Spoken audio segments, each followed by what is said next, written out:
DIYers, I'm Mark Montano, and today on Make Your Mark with DecoArt, we are making newspaper flowers, and we're painting them with all kinds of different products from DecoArt.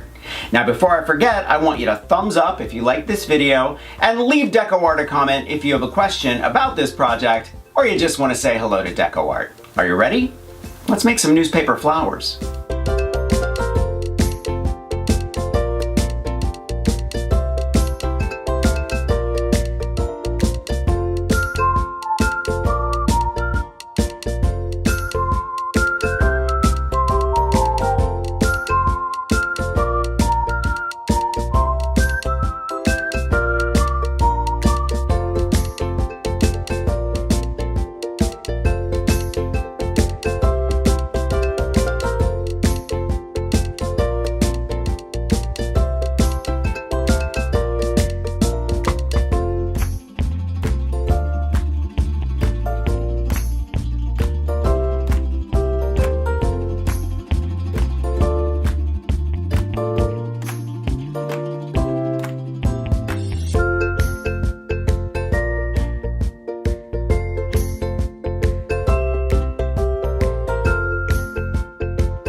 DecoArt makes tons of products perfect for a project just like this.